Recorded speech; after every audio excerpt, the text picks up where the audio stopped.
At first glance, this Dell Wyse might just look like another office thin client. Tiny, plain and kind of boring honestly. But for just $70, it could be a hidden gem if you know what to do with it. Today we're gonna take this unassuming little box, install Fedora Linux on it, and see if it can actually hold its own as a real computer. We'll put it through its paces, test everyday tasks, and see if a $70 machine can really replace a more expensive desktop for light usage using Linux. By the end of this, you might start looking at these tiny thin clients a whole lot differently. So let's get started with the installation. Alright, so I've currently got the Dell Wyse set up completely with our monitor, keyboard and mouse. We're going to use this USB to SD card adapter to install Fedora. I've actually got Fedora flashed right onto the SD card. I really need to stop using these things and just get a USB one day, but this is a cheap workaround for trying to use a boot device on a computer. Anyways, let's just hop right into the installer. Alright, we're in the boot menu, here's our USB, and let's hop right into that. Okay, and we finally booted to the desktop environment. So I mean, once again, this is just your average KDE experience, nothing too special. We're not really going to check out the desktop environment or anything like that. We're going to skip straight to the installation. So let's press install to hard drive and let's let this do its thing. Alright, we are in the installation application. I'm able to create PID file. I got a similar error actually not too long ago on my HP laptop when I first originally tried using Linux instead of Mac OS. That was actually a really fun challenge. I made a video on it a while back, so definitely check that out, but I got a similar error. You can just skip it really easily, and let's just skim through all of this. Alright, installation method, let's set that to our SSD. Let's press select, and we're gonna basically just use the entire disk. And yep, let's just skim through all of this as well. Alright, and let's hit erase data and install, and let's get this all done. And so, I'll see you guys once this finishes installing. And hey, it's finished installing. Alright, so I'm gonna go ahead and reboot the system here, and we should just boot straight into the SSD.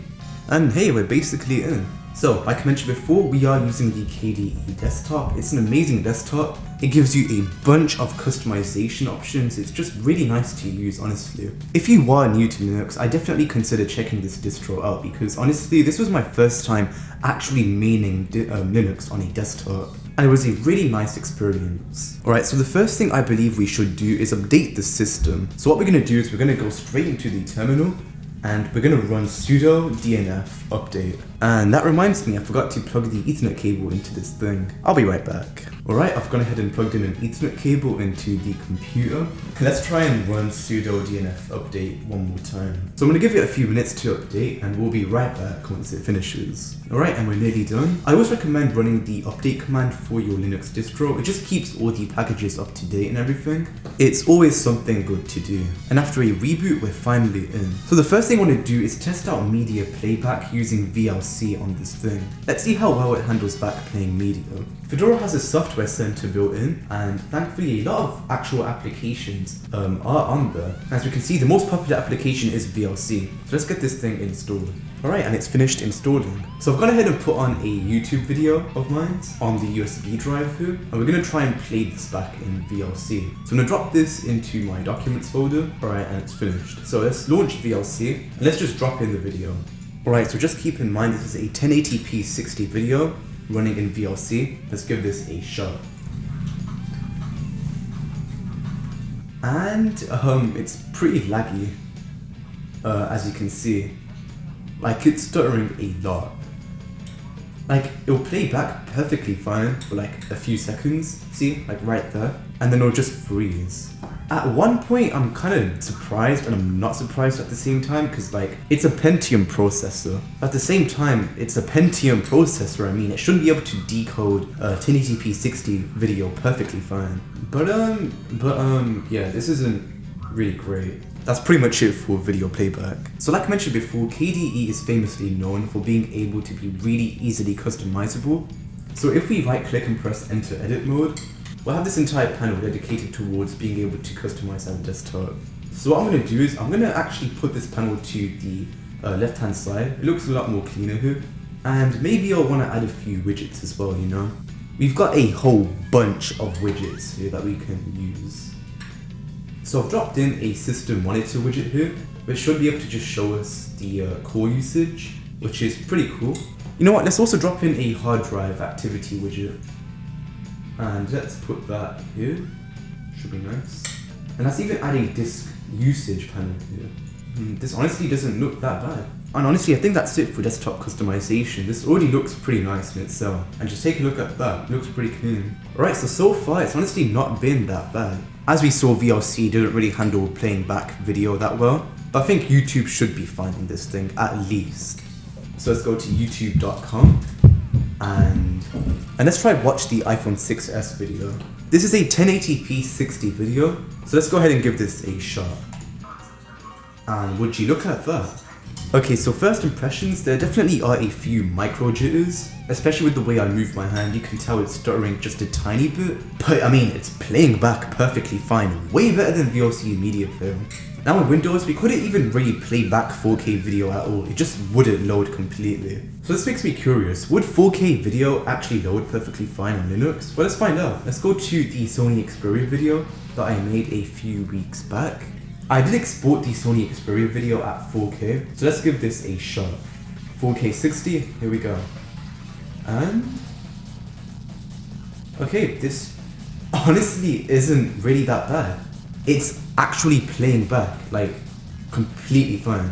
Like, obviously it's jittering a slight bit, pretty much the same way 1080p 60 was playing back, but this is literally 4K 60, it's playing back perfectly fine. Alright, and the last thing I'm gonna try out is Minecraft on this thing. So apparently gaming is definitely a lot better on Linux than it is on Windows. So it'd be cool to check out how Minecraft would run compared to Windows, you know, the way we ran it last time on the Dell Wyse Client. On Windows, it actually didn't do that bad.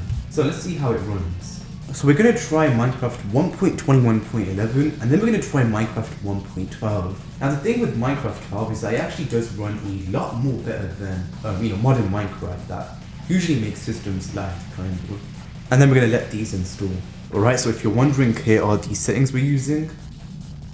We're currently on minimum settings right now, we're using the fast preset, and here are the settings. Oh, and we're playing at a resolution of 1368 by 768. Again, a typical laptop resolution that these integrated graphics were basically built for. We're gonna hop into a single player world, and let's just see how this performs. And holy crap, it's not actually running that bad. It's a little stuttery because we haven't actually fully loaded into the world. We haven't let the chunks load in. But I mean, first impressions, this is a lot more playable than how it was in Windows. I mean, on Windows it was playable to an extent, but this is even more playable. Like, this is a solid 60 FPS right here. Well, it's not even 60 FPS, it's 74 FPS. We're averaging 60 to 74 FPS here. This is really surprising. And on Windows, anytime we move, it actually stutter a little bit, or the frames would dip. And honestly, it's kind of similar in this case, but it's not really doing it as much as it was in Windows. We are stuttering a little bit, but it's still playable.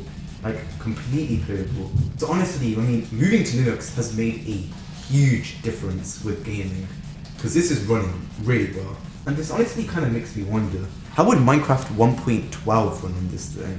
So let's give Minecraft 1.12 a shot. Alright, we're in, and these are the video settings we're working with. Pretty much the lowest settings. I'm pretty sure these are actually the settings that we're using in Minecraft 1.21. And they've actually transferred into Minecraft 1.12, which is pretty cool. So let's see how that single player world runs on the older version of Minecraft. Alright, and on Minecraft 1.12, we're actually getting lesser frames, but it's stuttering way less. Oh, keep in mind, I just realized we can't change the resolution of Minecraft on the older versions of the game. So we're playing at 1440p right now at the lowest settings, but I mean, regardless of that, it is way more stable. It's not stuttered a single once. And we're getting a very stable 36 to 40 FPS just from the looks of it. So honestly, if you need yourself a mini Minecraft machine, maybe for your kids or something, definitely consider getting Linux installed on one of them, and definitely get Minecraft installed on them, and they'll make great Minecraft machines just like that. Because I mean, this is a completely playable experience. Like, it's literally just not stuttering at all. So I guess that's it for this video. And there you have it, that's the end of our time with the $70 Dell Wyse Client. With Fedora installed, it's become a fully functional Linux desktop that handles web browsing and gaming perfectly fine. For something that literally costs less than a night out, it's impressively capable, honestly. It's compact and it's quiet, and it makes it a great choice for anyone looking to experiment with Linux. or just need a tiny low power machine for everyday tasks. Now sure, it has its limits, the RAM, the CPU, they're not going to blow anyone away, but for the price and its size, it's hard to complain. This little $70 Wyse Client proves that you don't really need a fancy expensive PC to get a usable, fully functional desktop experience as we've got here. So if you like what you saw there, definitely consider liking the video and subscribing. Feel free to join the Discord server too, I'll leave that in the description below. And so I'll see you guys in my next video. I can't do the bye bye outro today because this thing's already hooked up and I do not want to disconnect it right now, so